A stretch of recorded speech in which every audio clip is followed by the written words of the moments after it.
L'actualité spatiale de cette semaine est tout simplement fascinante. Oui, il y a SpaceX qui repousse encore les limites de l'impossible, Blue Origin qui se relève après un coup dur, il y a également le Japon et l'Europe qui surprennent avec des avancées majeures. Et la version la plus puissante de la fusée Ariane 6, on l'appelle la Ariane 64, avec 4 boosters a décollé hier de la Guyane française et un nouveau record pour l'Europe.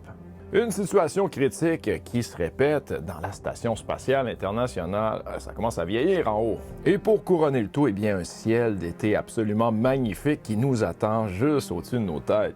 Et si vous êtes passionné de spatial, bien, vous êtes au bon endroit. Bienvenue sur Blue Dot Future.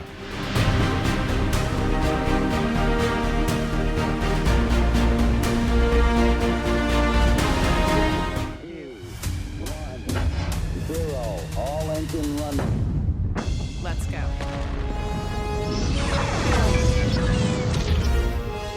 Autopilot activated.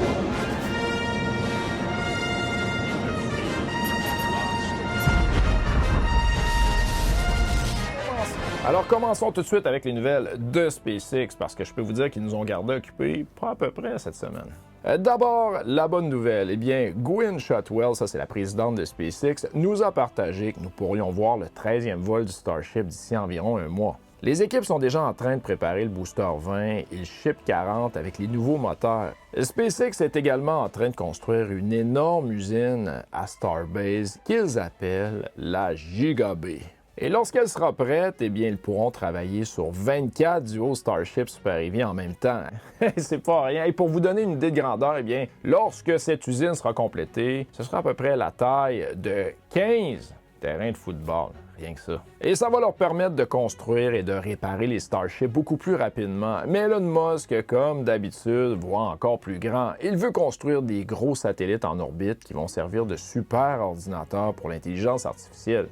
Super ordinateur, intelligence artificielle, tout ça, ça a l'air compliqué, mais comment tout cela fonctionne? Ben, sur Terre, les gros centres de données pour l'intelligence artificielle consomment énormément d'électricité. Et dans l'espace, eh bien, ces satellites vont être couverts de panneaux solaires géants. Et comme ils vont être placés dans une orbite où ils restent presque toujours au Soleil, donc un petit peu plus éloignés, bien, ils vont produire de l'électricité en permanence. Ils n'auront presque pas besoin de batterie parce qu'ils seront constamment rechargés par le Soleil. Et je peux vous dire que ça va être beaucoup plus facile que sur Terre. Pour fabriquer tout ça, ils sont en train d'agrandir massivement leur usine au Texas. Et d'ailleurs, une de leurs usines va devenir presque 11 fois plus grande qu'avant. 11 fois, c'est pas rien. Et SpaceX a même affiché un objectif complètement fou. Ils veulent envoyer 200 000 tonnes de matériel dans l'espace en une seule année d'ici 2028. Ça, c'est un chiffre tellement gros que la plupart des experts disent que c'est irréaliste. Oui, parce qu'Elon Musk, pour ceux qui commencent à suivre tout ça, il met volontairement la barre très haute pour pousser tout le monde à aller plus vite. Et même s'ils n'atteignent pas exactement ce chiffre, ça va quand même faire avancer les choses beaucoup plus rapidement. On le connaît, moi j'étais avec eux autres depuis le début, depuis le premier lancement en 2006 de la Falcon 1. Je les suis, puis je peux vous dire qu'il y en a dit des choses, Elon Musk, qu'on va aller sur Mars. Soyez rationnel, il faut comprendre un peu l'idée. On pousse tout le monde pour avancer au maximum de nos capacités. Mais ça ne veut pas dire qu'on va atteindre ça. Et même s'ils n'atteignent pas exactement ce chiffre, ça va quand même faire avancer les choses beaucoup plus rapidement. SpaceX vient tout juste d'entrer en bourse. C'est devenu la plus grosse entrée en bourse de toute l'histoire. Avant, SpaceX était une compagnie privée. Seulement quelques personnes riches pouvaient acheter des parts de l'entreprise. Mais maintenant, n'importe qui peut acheter des actions de SpaceX. C'est comme si l'entreprise ouvrait ses portes au public en disant « Venez, vous pouvez maintenant devenir un petit propriétaire de SpaceX. » Et lors de cette annonce, eh bien, Gwynne Shotwell a eu un beau moment nostalgique. Elle a dit que personne ne croyait en eux. Personne ne croyait qu'ils allaient récupérer des fusées après le lancement. Personne ne croyait qu'ils allaient mettre des milliers de satellites autour de la Terre avec Starlink. Et des astronautes dans la Station spatiale internationale. Oubliez ça. Et aujourd'hui, regardez où ils sont.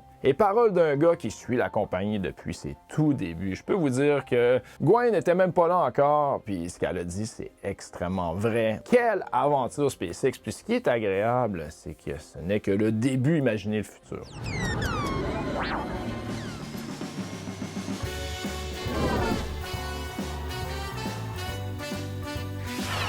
Bon, côté Blue Origin, ça n'a pas été facile dernièrement. on a eu la fusée New Glenn qui a explosé pendant un test statique. Mais je peux vous dire que la bonne nouvelle, c'est que la compagnie n'arrêtera pas là. Ben non, elle continue d'avancer. On met juste les priorités ailleurs. Oui, la compagnie de Jeff Bezos, ils ont eu un gros coup dur récemment. Fin mai, le 28 mai exactement, mais pendant un test important sur le pas de tir en Floride, leur grosse fusée New Glenn a complètement explosé. Puis c'était un test de moteur au sol. La fusée est attachée, on ne veut pas la faire décoller, mais on teste les moteurs et, la science des fusées, c'est plus compliqué qu'on pense. La fusée a été complètement détruite et le pas de tir a subi de gros dommages. Heureusement, personne n'a été blessé. Et à ce jour, on ne connaît pas encore la cause exacte de l'explosion. Mais Blue Origin et la FAA enquêtent toujours pour comprendre ce qui s'est passé. Ils disent qu'ils vont réparer, qu'ils veulent revenir en vol avant la fin de l'année 2026. Mais malgré cet accident, l'entreprise continue d'avancer sur le côté module lunaire d'Artemis. Leur atterrisseur Blue Moon Mark I, ça c'est la version sans équipage, a passé avec succès des tests très importants dans une chambre à vide à la NASA. Et sur la version Mark II, celle-là qui va avoir un équipage, la fabrication du module d'équipage avance vraiment bien. La NASA suit tout ça de vraiment près et regarde même si elle devra utiliser une autre fusée pour certains lancements au cas où la fameuse fusée New Glenn prendrait plus de retard. Parce que Blue Moon Mark I pour les tests, autour de la Lune et sur la Lune, et le 2 avec les équipages était prévu sur la New Glenn, mais pourquoi pas les mettre sur une autre fusée? Ça serait un peu gênant, mais des choses possibles. En résumé, Blue Origin a pris un coup dur avec la New Glenn, mais il continue de pousser fort sur les atterrisseurs lunaires. Et nous sommes très heureux qu'ils ne ralentissent pas leurs efforts pour la Lune.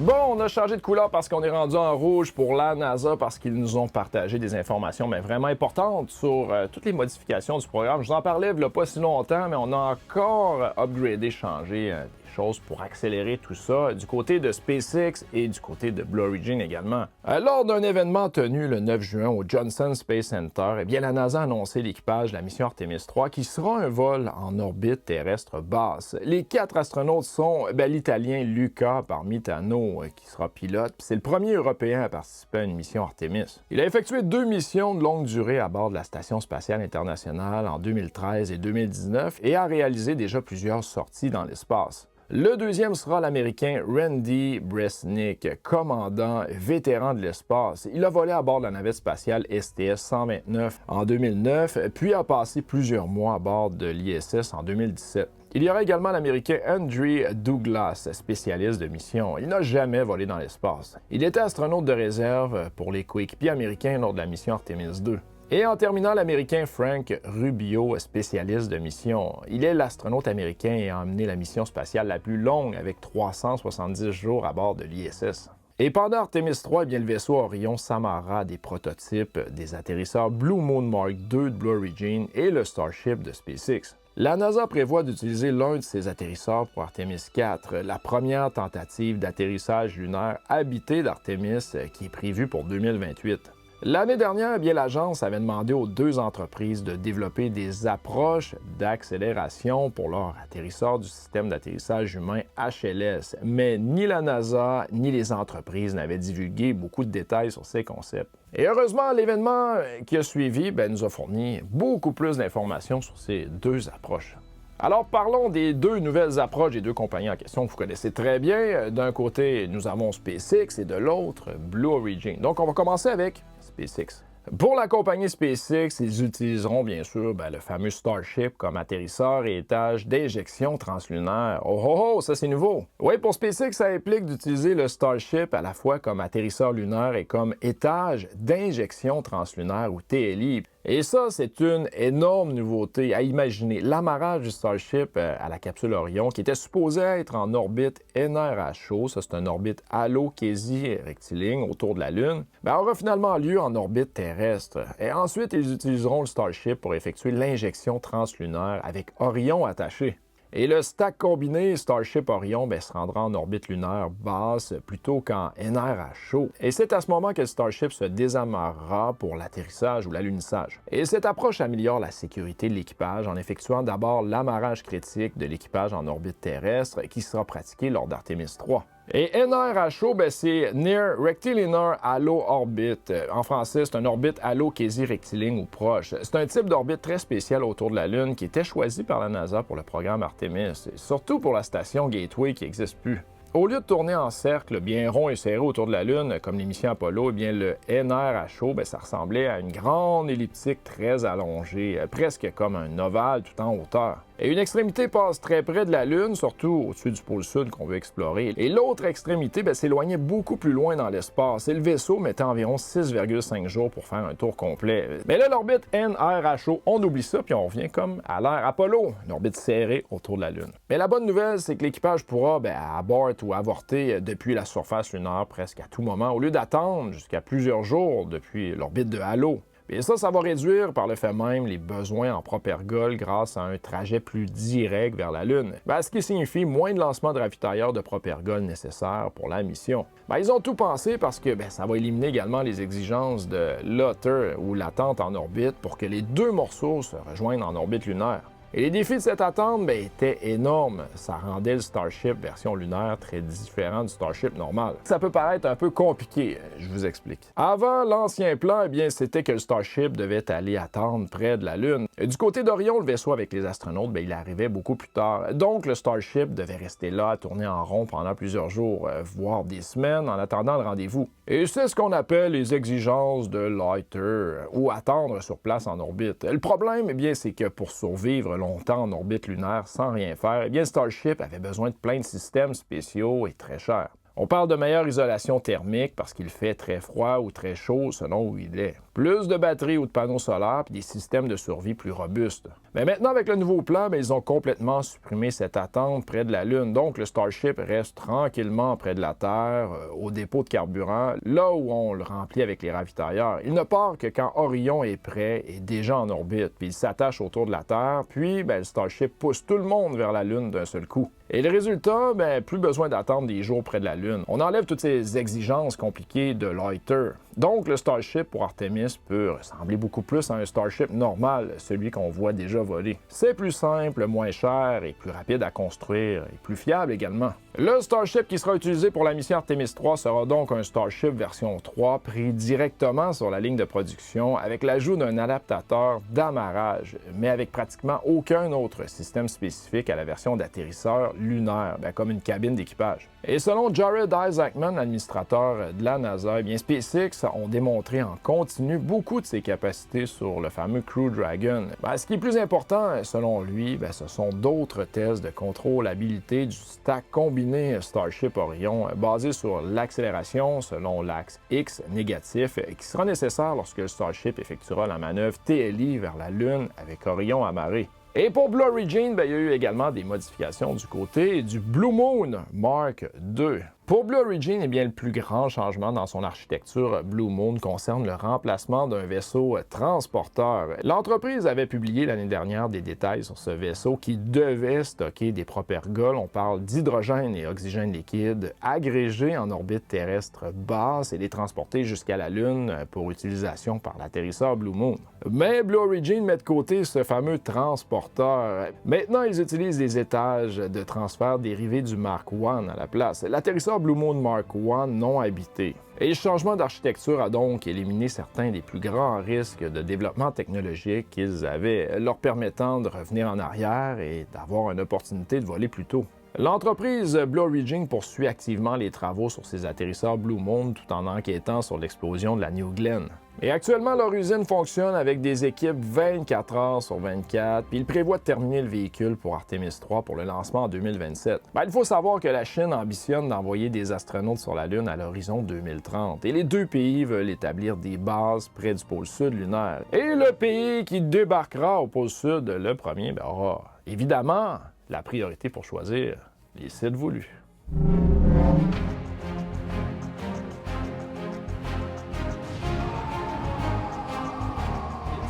Cette semaine, je vous parle du Japon et de l'Europe avec la fusée Ariane 6.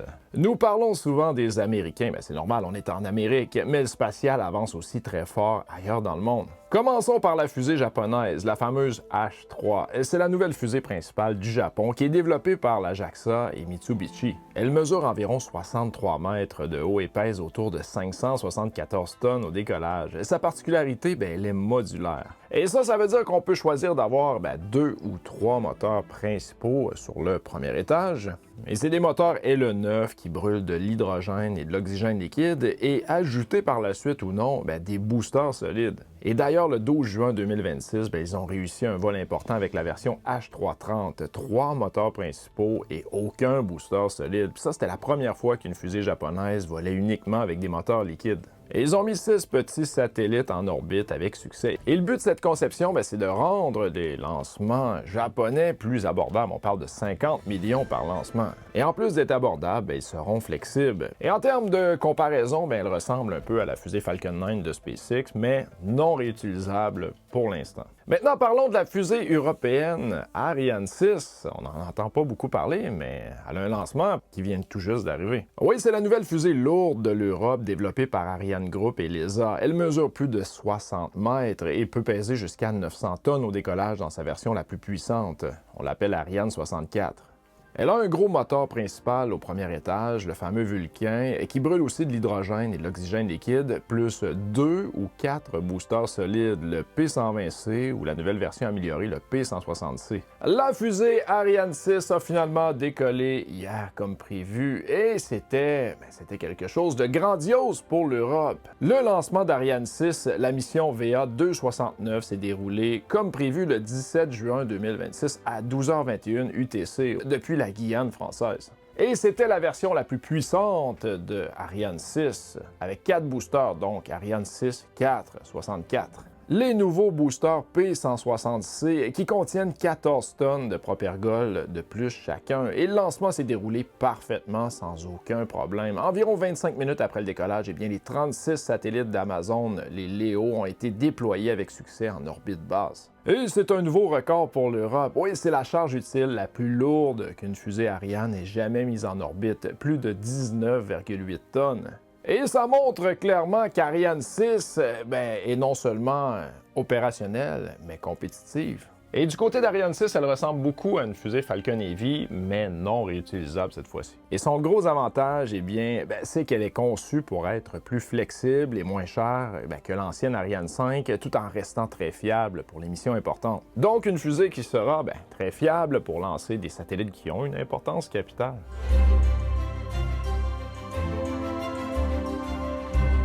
Passons maintenant à une nouvelle un peu plus, on va se le dire, préoccupante. C'est pas la première fois, mais la Station spatiale internationale vieillit peut-être un peu trop vite, puis on a des conflits de ce côté-là. Il faut la réparer, mais de quelle façon?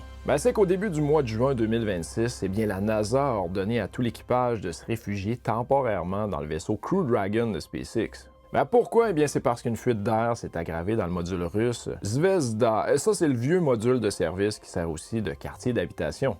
C'est qu'il y a des micro-fissures dans la coque du module Zvezda. Et c'est pas nouveau parce que ce problème existe depuis 2019, mais là c'est parce que ça s'aggrave progressivement. L'air de la station s'échappe lentement par ces fissures. Les Russes ont essayé de réparer avec des méthodes un peu extrêmes, on va se le dire, comme utiliser une scie pour accéder aux zones touchées. Mais la NASA n'était vraiment pas d'accord avec cette approche et a préféré mettre l'équipage en sécurité dans la capsule Dragon. Heureusement, il n'y a pas de danger immédiat pour les astronautes. La fuite est lente et l'équipage est revenu à ses activités normales après seulement quelques heures. Mais c'est un rappel clair que l'ISS vieillit, elle a plus de 25 ans, puis en particulier le module russe. La NASA et Roscosmos, ou l'Agence spatiale russe, continuent de travailler ensemble pour trouver une solution durable. Mais cet incident montre à quel point il est urgent de préparer la suite, la future station spatiale privée américaine, avec une fin de vie de l'ISS qui est encore prévue autour de 2030. Est-ce qu'on va l'étirer? Mais il va falloir prendre des décisions parce que ça va finir en catastrophe, cette histoire-là.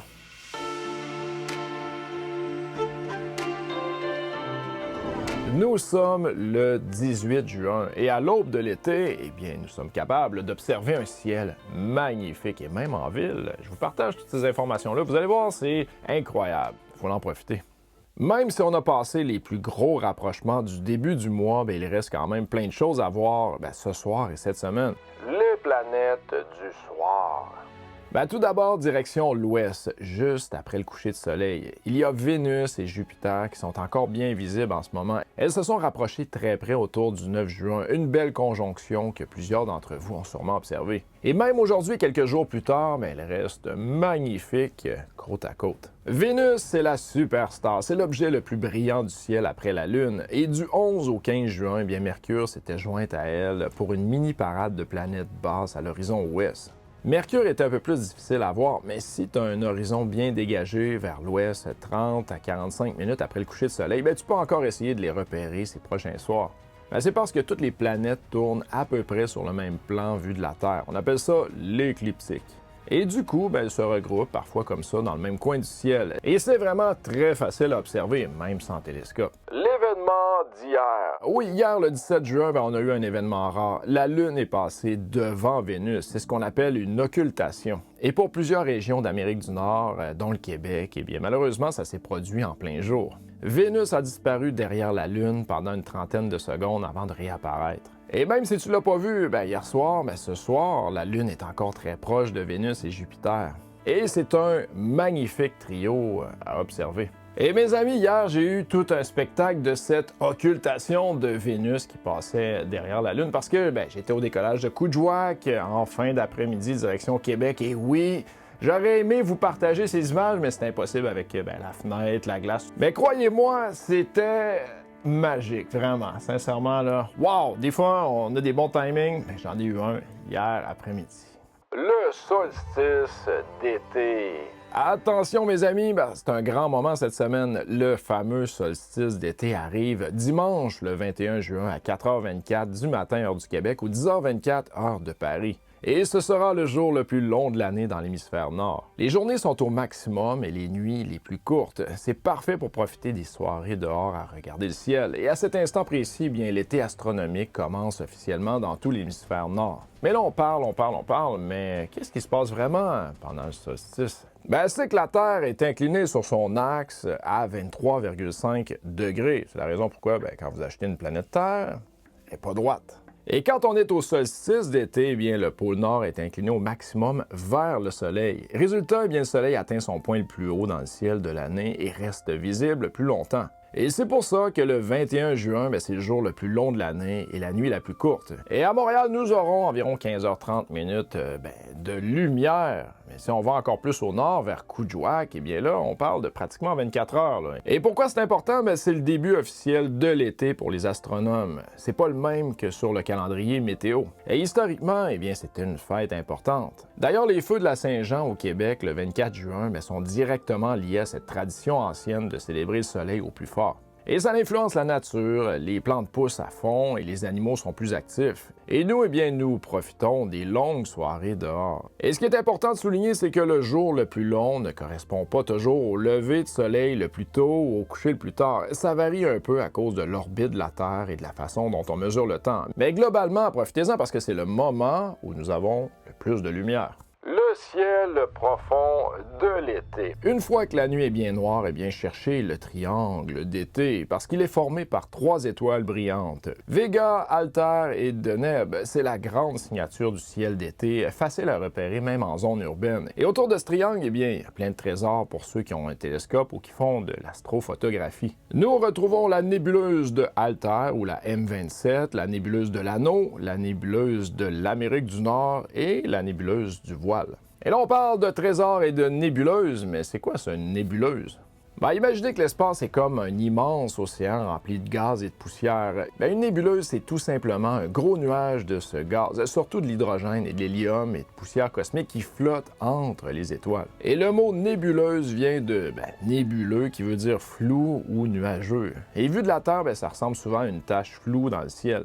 Donc, une nébuleuse, c'est une pouponnière d'étoiles, là où naissent des nouvelles étoiles, ou un cimetière d'étoiles, les restes d'une étoile qui est morte. C'est là que se passe tout le cycle de la vie des étoiles, en gros. Et les nébuleuses que j'ai mentionnées, on parle d'Altair, Anneau, Amérique du Nord, Voile, sont toutes dans notre galaxie, la Voie lactée. Elles ne sont pas très brillantes à l'œil nu, mais avec un petit télescope ou une photo avec de longues pauses, elles deviennent absolument magnifiques avec des couleurs roses, bleues et vertes. Et en gros, il y a 5 différentes sortes de nébuleuses. On a nébuleuse d'émission, de réflexion, sombre, on a également planétaire et rémanent de supernova, ou si vous préférez, des débris d'une étoile explosée. Donc, pour garder ça simple, une nébuleuse, c'est un peu comme si vous regardez un nuage dans le ciel. Dites-vous que le nuage est éclairé par l'intérieur, donc il y aurait comme une lumière à l'intérieur du nuage qui éclaire vers l'extérieur. C'est un peu ça, une nébuleuse. Mais à une échelle de centaines d'années-lumière et illuminée par des étoiles. En résumé, bien ce soir et les prochains jours, regarde vers l'ouest après le coucher du soleil pour les planètes. Profite du solstice dimanche et admire le triangle d'été une fois la nuit tombée. Et fin juin, on aura aussi la pleine lune fraise le 29 et une petite conjonction Mercure-Jupiter le 25. Et en passant, la pleine lune fraise ne doit pas son nom à sa couleur ou à sa forme, encore moins, mais à la saison des fraises sauvages que les Premières Nations cueillaient au mois de juin.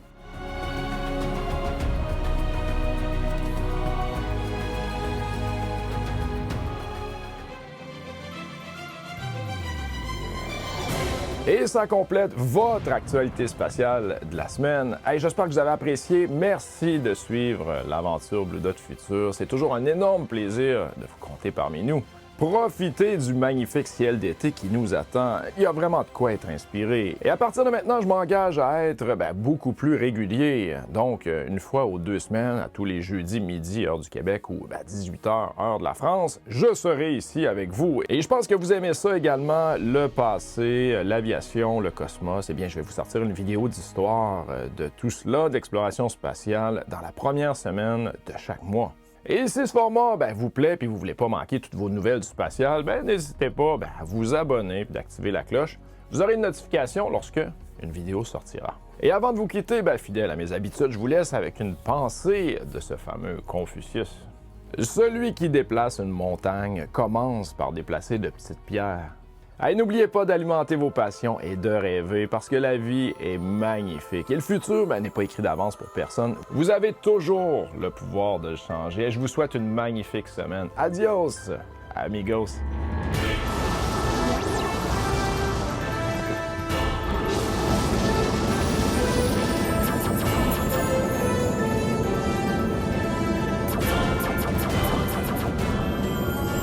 Autopilot activated.